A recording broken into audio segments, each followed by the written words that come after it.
प्रेम प्रणाम जी सुंदर साथ जी। कल कीर्तन ग्रंथ के 74वें प्रकरण का मंथन कर रहे थे, पर कुछ चौपाइयां शेष रह गई थी। उनका मंथन हम आज करेंगे। महामती जी कहती हैं, त्रिगुण इस ब्रह्मांड के तिनको भी सुध नाहि, कहाँ से आए हम कौन है, कौन न जिमी माहे। वे कहती हैं, इस ब्रह्मांड के देवता ब्रह्मा विष्णु महेश को भी इस बात की सुध नहीं कि हम कौन हैं, हम कहाँ से आए हैं और हम इस संसार में कैसे आकर फंस गए, और यह दुनिया, यह संसार की उत्पत्ति कहाँ से हुई है। सुंदर साथ जी, यह हमारे प्रियतम प्राणेश्वर की अनन्य कृपा है जो हम मोमिनों पर बरसी है। हम उम्मत की खातिर धाम का दरवाजा उन्होंने खोला है।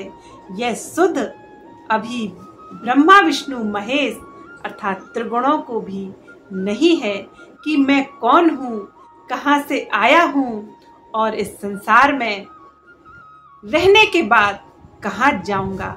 यह ब्रह्म ज्ञान रूपी जल अमृत हम मोमिनों के लिए है, फिर किसी देवी देवता के लिए है। मती जी आगे कहती हैं, महाविष्णु शून्य प्रकृति निराकार निरंजन, एकाल द्वैत को है ए सुध नहीं त्रिगुण, ये सुध नहीं त्रिगुण। वे कहते हैं, तारतम ज्ञान के न होने से ब्रह्मा विष्णु महेश अर्थात त्रिगुणों को भी इस बात की सुध नहीं हो पाई कि आदि नारायण प्रकृति शून्य निराकार निरंजन तथा काल के अधीन रहने वाले इस द्वैत मंडल की वास्तविकता क्या है। यथार्थ सत्य तो मात्र तारतम ज्ञान के द्वारा ही जाना जा सकता है, और कोई भी यथार्थ ज्ञान या धर्म ग्रंथों के गहन रहस्यों को उजागर करने की सामर्थ्य किसी भी पुराण या किसी भी ग्रंथ में नहीं है। जिस तरह से सूर्य के प्रकाश से समस्त तारागण समस्त ग्रह प्रकाशित होते हैं, उसी प्रकार से इस तारतम वाणी इस स्वसंवेद से सभी धर्म ग्रंथों के वास्तविक रहस्य प्रकाश में आते हैं, और सभी धर्म ग्रंथों को प्रकाशित करने वाला यह एकमात्र तारतम ज्ञान का प्रकाश है और कोई नहीं। और बिना तारतम ज्ञान के कोई स्वयं की और उस प्रियतम परब्रह्म की पहचान नहीं कर सकता, भले ही वह कोई भी हो, ईश्वर हो, भगवान हो, देवी देवता हो, मनुष्य हो, यति हो, तपस्वी हो, महाज्ञानी हो, आचार्य हो, पंडित हो, वेदों पुराणों के ज्ञाता हो, और कितने भी बड़े ज्ञानी हो, पर बिना तारतम ज्ञान के इस इल्मे लदुन्नी के कोई भी अनादि प्रश्नों के उत्तर नहीं दे सकता।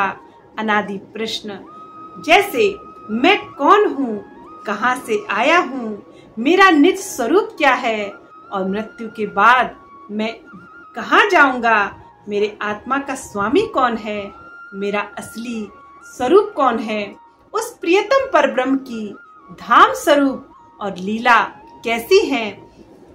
इन सब प्रश्नों के उत्तर तो एकमात्र तारतम ज्ञान से ही संभव है।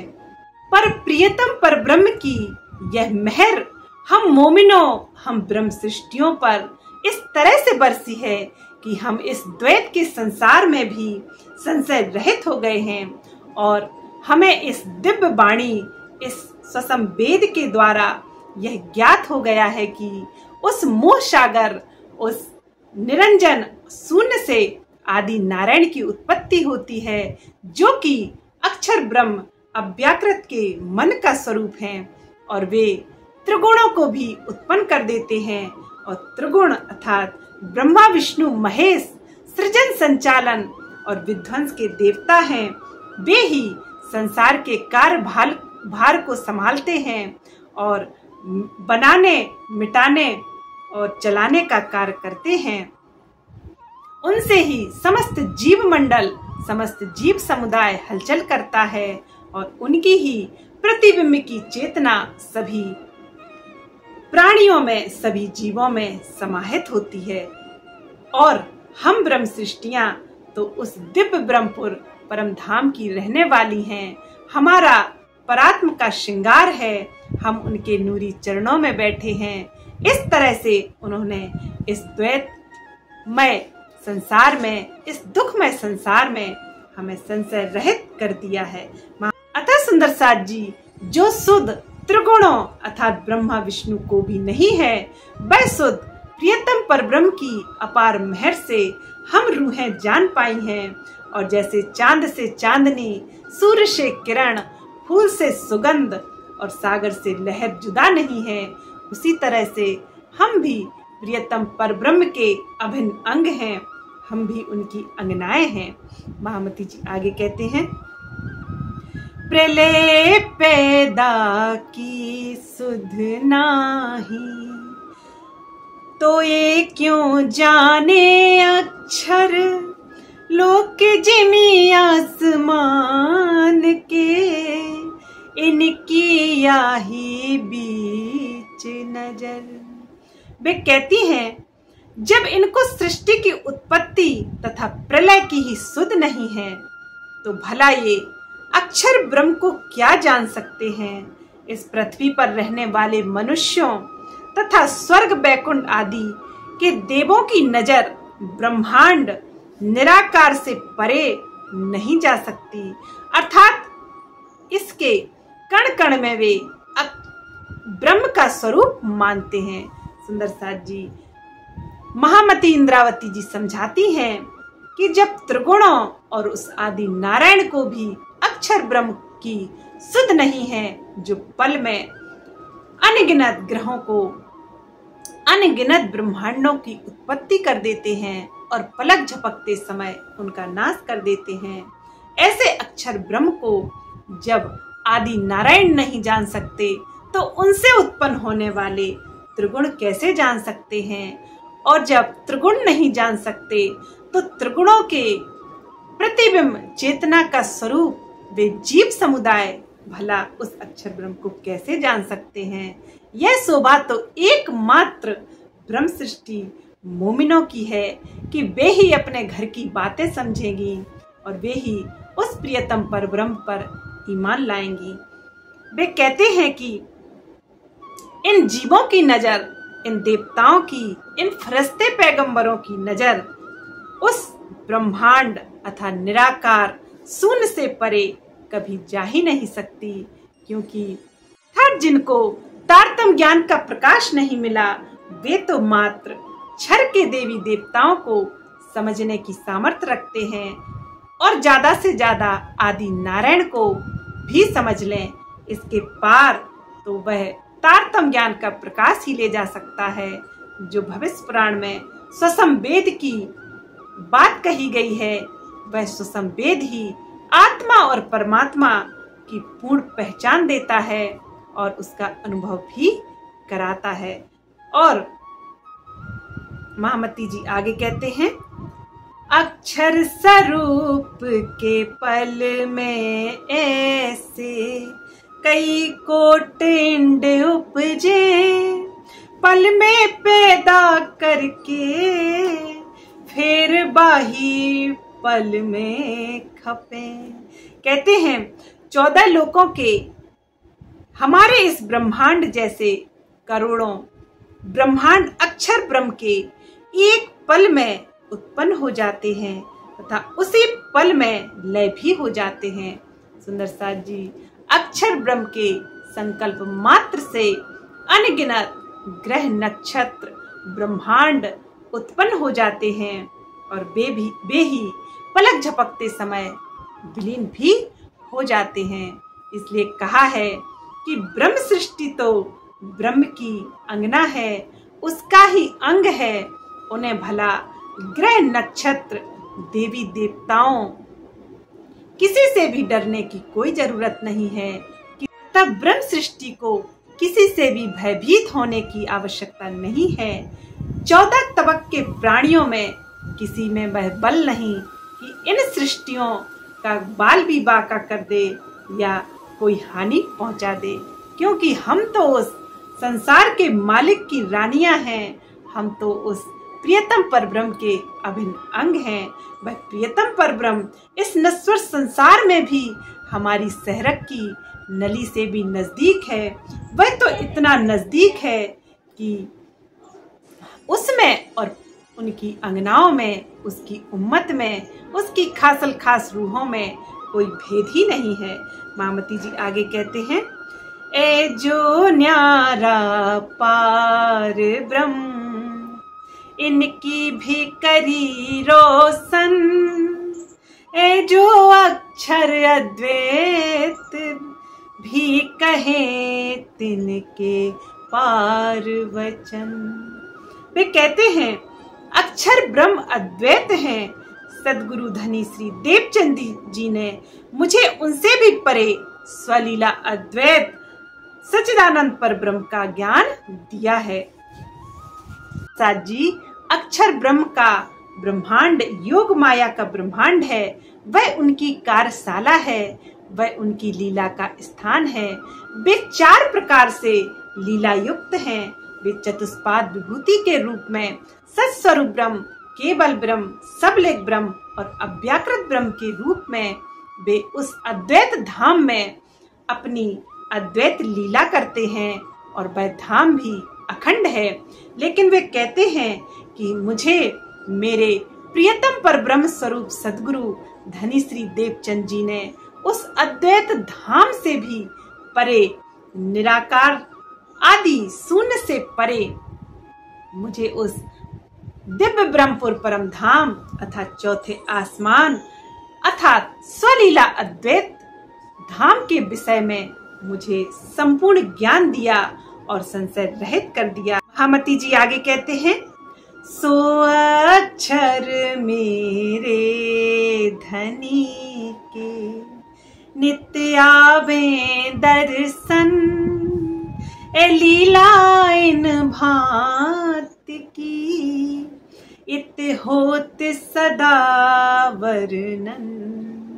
वे कहती हैं वह अक्षर ब्रह्म जिसकी शक्ति इतनी अधिक है कि एक पल में ही, पलक झपकते समय में ही करोड़ों अरबों ब्रह्मांडों की उत्पत्ति कर देते हैं और पलक झपकते समय में ही वे उनको विलीन कर देते हैं अर्थात निराकार शून्य में, उस मोह सागर में उन सभी ग्रहों को विलीन भी कर देते हैं। जैसे समुद्र में असंख्यों बुलबुले उत्पन्न होते हैं, उसी प्रकार से वे असंख्यों ब्रह्मांडों की उत्पत्ति कर देते हैं और विलीन भी करने की शक्ति रखते हैं। ऐसे अक्षर ब्रह्म मेरे प्रियतम परब्रह्म के प्रतिदिन चांदनी चौक में दर्शन के लिए जाते हैं और उनको शीश झुकाते हैं और उनको प्रणाम करते हैं। ऐसे अक्षर ब्रह्म की शक्ति है। लेकिन हमारे प्रियतम, हमारे राजा हमसे इतना अधिक प्रेम करते हैं कि वे हमारा इंतजार करते हैं और इस नश्वर संसार में, इस फानी दुनिया में वे हमारे लिए इस नश्वर जगत में आकर पन्ना धाम में झूले पर विराजमान हो गए हैं और हमारा बेसब्री से इंतजार कर रहे हैं और ब्रह्मवाणी द्वारा, इस तारतम ज्ञान द्वारा हमारी माया की नींद को तोड़ रहे हैं और वे संशय रहित करके अपने ब्रह्म मोमिनों को, अपनी आत्माओं को उस धाम में जागृत करने का प्रयास कर रहे हैं और वे संशय रहित कर रहे हैं। महामती जी आगे कहते हैं कि इस ऐसे अक्षर ब्रह्म हमारे प्रियतम का दीदार करने के लिए प्रतिदिन आते हैं और इस प्रकार की दर्शन की लीला अनादि काल से ऐसे ही चली आ रही है। महामती जी आगे कहते हैं, अक्षरातीत के माहौल में प्रेम इश्क बरसे, अक्षर को नहीं, जो किन विध केली करत। वे कहती हैं, अक्षरातीत परब्रह्म के रंग महल में अनन्य प्रेम इश्क की सर्वदा ही लीला होती रहती है। अक्षरातीत अपनी प्रियाओं से किस प्रकार प्रेम की लीला करते हैं, इसकी खबर अक्षर ब्रह्म को भी नहीं है। सुंदर साथ जी, बात वही है कि उनके 7 अंग होने पर भी उनकी रानियां क्या करती हैं, अपने प्रियतम परब्रह्म से कौन कौन सी इश्क के खेल खेलती हैं, वह वहदत की लीला में किस तरह से लीला युक्त हैं, यह खबर तो अभी अक्षर ब्रह्म को भी नहीं है। इसलिए कहा है कि ब्रह्म मोमिन, ब्रह्म आत्मा ही उस धाम की रहने वाली है और वह ही अपने घर की बातें, उस धाम का कोना कोना, चप्पा चप्पा जानती है और वह ही उस चौथे आसमान, दिव्य ब्रह्मपुर परम धाम और सच्चिदानंद पर ब्रह्म श्री राज श्यामा जी पर ईमान लाएगी। और किसी की यह ताकत न थी, न कभी होगी और न कोई उस पर ईमान खड़ा कर सकता है। अतः सुंदर साथ जी, अक्षर ब्रह्म को उस रंग महल में क्या क्या लीलाएं होती हैं, इस विषय में जरा भी ज्ञान नहीं था। वे प्रियतम परब्रह्म अपनी आत्माओं के साथ किस तरह से लीला युक्त हैं, किस तरह से प्रेम विलास, हास्य विलास करते हैं, यह अक्षर ब्रह्म को नहीं पता था। तभी उनके मन में यह इच्छा उपजती है कि वह कौन सी लीलाएं करते हैं, और यहाँ सखियों के मन में भी यह इच्छा उत्पन्न हुई कि यह जो अक्षर ब्रह्म नित्य ही हमारे प्रियतम प्राणेश्वर के दर्शन करने आते हैं, यह दूसरा पुरुष कौन है। यही कारण है कि इस नश्वर संसार का निर्माण हुआ और सखियों को नहीं पता था कि प्रकृति की लीला, यह दुखमय लीला कैसी होती है। और इच्छा शक्ति के द्वारा उन्होंने भी अपनी प्रियतम पर ब्रह्म से यह इच्छा जाहिर की और इस नश्वर संसार में आने का यही कारण बना। महामती जी आगे कहते हैं, सो धाम बतन मोहे कर दियो, मेरो अक्षरातीत धनी, ब्रह्म श्रेष्ठ मिने सिरो मन, मैं भई सुहागिन। कहते हैं, मेरे प्रियतम अक्षरातीत मेरे धाम हृदय में विराजमान हो गए हैं। उनकी इस मेहर में से मैं सुहागिन इंद्रावती, सभी ब्रह्म सृष्टियों में सरदार प्रमुख बन गई हूँ, अर्थात मेरी शोभा सबसे ऊपर हो गई है। महामती जी आगे कहती हैं, साख गुण पख इंद्रियां, आत्म परात्म साख, शास्त्र सब ब्रह्मांड के, देत भाख भाख कई लाख। वे कहती हैं, इस बात की साक्षी मेरे शरीर के गुण पक्ष इंद्रियां, आत्मा तथा परात्म दे रही है। इस ब्रह्मांड के सभी धर्म ग्रंथ भी अनेकों भाषाओं में इसकी साक्षी दे रहे हैं।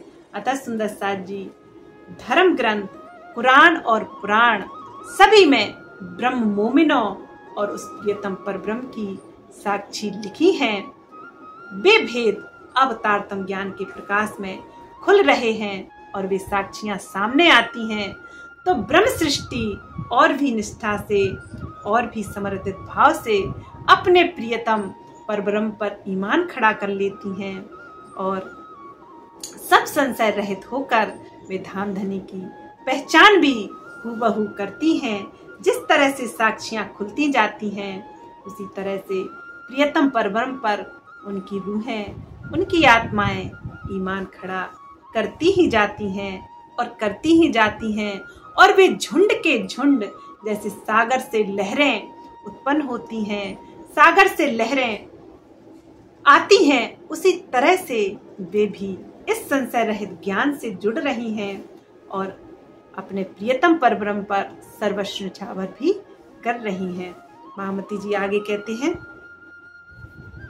ऐसा सूक्ष्म स्वरूप दिखाए के दे धाम करी चेतन, इत बिलास कई विध के माहे सिरदारी संयन। महामती जी कहती हैं, सतगुरु ने उस त्रिगुणातीत अद्वैत परम धाम का स्वरूप दिखाकर मुझे माया के प्रति चेतन अर्थात सावधान कर दिया। इस संसार में बैठे बैठे मुझे परम धाम के कई प्रकार के आनंद का भी अनुभव हुआ।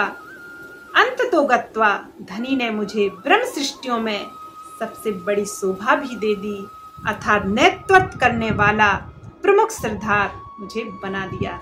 अर्थात सुंदर साथ जी महामती इंद्रावती धाम की वासना होने से प्रियतम परब्रह्म ने उन्हें अपना भेष और अपना ही गुण दे दिया। सुंदर साथ जी नूर हुकुम आत्म दुल्हन जागृत बुद्धि अर्थात अस्राफील और धनी का जोश अर्थात जबराइल, यह 5 शक्तियां इंद्रावती जी के अंदर समाहित हो गईं और उनमें और प्रियतम परब्रह्म में फिर कोई अंतर ना रहा और वे ही श्री प्राणनाथ जी के रूप में, इमाम मेहंदी के रूप में इस नश्वर संसार, इस फानी दुनिया में वे ही जाहिर हुई और वे ही अपनी रूहों को जगाने का उत्तरदायित्व संभाल रही हैं। वे ही इस शोभा से युक्त हैं और इसके अतिरिक्त किसी की यह शोभा नहीं है। महामती जी यही कहती हैं कि मैंने सभी सखियों को, सभी सैयों को जगाने का नेतृत्व किया है और मैं ही सरदार सखी के रूप में विख्यात हूँ। महामती जी आगे कहती हैं, ऐसी साख्य देवाई कर सनमंद आत्म करी जागृत, सो आए धनी मेरे धाम से कही विवेक कयामत। कहती हैं, इस प्रकार मेरे धाम धनी मेरी आत्मा को जागृत करने के लिए परम धाम से आए। उन्होंने अनेकों साक्षियां देकर मुझे संबंध अर्थात निश्वत की पहचान कराई, मेरी आत्मा को जागृत किया। सबको विवेक देने वाले उस कयामत के समय तथा पहचान का भी उन्होंने स्पष्ट रूप से वर्णन किया। महामती जी आगे कहती हैं, ऐसे कई सुख पर आत्म के अनुभव कराए अंग, तो भी इश्क नाइया नह चल धनी सो रंग। महामती इंद्रावती जी कहती हैं, इस प्रकार धनी ने मेरी आत्मा के हृदय में परात्म के कई सुखों का अनुभव कराया, फिर भी धनी से अखंड आनंद लेने के लिए मेरे अंदर इश्क नहीं आ सका। सुंदर साथ जी महामती इंद्रावती जी 5 शक्तियों से समाहित पंजावाला साहिब के रूप में पहचानी गईं, लेकिन वे यह सिखापन हम सभी सुंदर साथ को दे रही हैं। यह इशारा हम सभी सुंदर साथ के लिए है कि सब कुछ जानकर भी, हम अनुभव करके भी प्रियतम परब्रह्म की पूर्ण पहचान ससंवेद अर्थात तारतम वाणी से करके भी उन पर पूर्ण ईमान नहीं ला पा रहे हैं और पूर्ण इश्क नहीं कर पा रहे हैं। अर्थात वे कहती हैं कि हम चितबनी में नहीं डूब रहे हैं और इस फानी दुनिया में ही खोए हुए हैं। वे कहती हैं कि इसे ही आत्मा के धाम हृदय में परात्म के सुख का प्रकट होना कहते हैं। जब रूह चितवनी में डूब जाती है तो उनका पल पल अनुभव करती है। महामती जी आगे कहती हैं, इन धाम की लीला मैंने इन धनी की अर्धांग, तो भी प्रेम न उपजया कोई आत्म भई ऐसी अंध। वे कहती हैं, मैं परम धाम की लीला के अंदर अपने प्रियतम अक्षरातीत की अर्धांगिनी हूँ। फिर इस मायावी जगत में मेरी आत्मा इस प्रकार फंस गई है कि मेरे अंदर धनी का प्रेम नहीं आ पा रहा है। यह सिखापन सुंदरसाज जी हम ब्रह्मात्माओं का के लिए इशारा है। वे हमारे लिए ही यह बात कह रही हैं, क्योंकि इंद्रावती जी ने समर्पण और इश्क में कोई कमी नहीं छोड़ी। उन्होंने तो हफ्से में अपने प्राणों को भी विरह में छोड़ दिया था। फिर वे अपने लिए ऐसे वचन क्यों कहेंगी? यह सिखापन, यह इशारा तो हम ब्रह्म सृष्टियों के लिए, हम मोमिनों के लिए, हम धाम की सैयों के लिए हैं, जो सब जानकर उनकी पहचान करके पूर्ण ईमान, पूर्ण समर्पण नहीं ला पाती हैं। महामती जी आगे कहते हैं, तब आप अंतर ध्यान होए के भेज दिया फुरमान, और हमको इश्क उपजावने हित कई विध लिखे निशान। इंद्रावती जी कहती हैं, तब मेरे सतगुरु धनीश्री देवचंद्र जी ने पंच भौतिक तन का त्याग कर दिया और मेरे अंदर इश्क पैदा करने के लिए हफ्से में ब्रह्मवाणी दी। इनसे मुक्ता 3 प्रसाद जी हफ्से में प्रियतम प्राणेश्वर की मेहर से 3 ग्रंथों का प्रकटन हुआ, जिसको रास प्रकाश और खटुर्ती नाम से जाना गया। और इन तीनों ग्रंथों में प्रियतम की पहचान के काफी संकेत लिखे हुए हैं। महामती जी आगे कहती हैं, इन विद देने ईमान उपजावने इश्क, सो इश्क बिना ना पाए ए जो नूर तजल्ला हक। कहती हैं, इस प्रकार धनी ने हमारे अंदर ईमान और इश्क पैदा करने के लिए हमारे ऊपर मेहर की है। इश्क के बिना उस प्रियतम अक्षरातीत के से कदापि मिलन नहीं हो सकता। सुंदरसाज जी, आत्मा के गुण तो अनंत हैं, जैसे सील, समर्पण, ज्ञान, वैराग, संतोष, लेकिन जो प्रेम की काली कामरी नहीं ओढ़ता तो उसका श्रृंगार अधूरा रहता है। वह आत्मा उस परमात्मा का अनुभव कभी नहीं कर सकती जिसको प्रियतम परब्रह्म से प्रेम नहीं हुआ हो, जिसने उस प्रियतम परब्रह्म की काली कामरी ना ओढ़ी हो। वे कहती हैं कि जिस तरह से सुहागन स्त्री सब कुछ श्रृंगार कर लेती है और वह मंगलसूत्र नहीं पहनती तो वह सुहागन नजर नहीं आती, उसी प्रकार से आत्मा सभी गुणों से सुसज्जित हो जाए लेकिन प्रेम की काली कामली नहीं ओढ़ती तो वह प्रियतम परब्रह्म की सुहागिन कैसे कही जा सकती है। सुंदरसाज जी, 74वां प्रकरण समाप्त हुआ। बोलिए प्राणनाथ प्यारे की जय। प्रेम प्रणाम जी सुंदरसाज जी।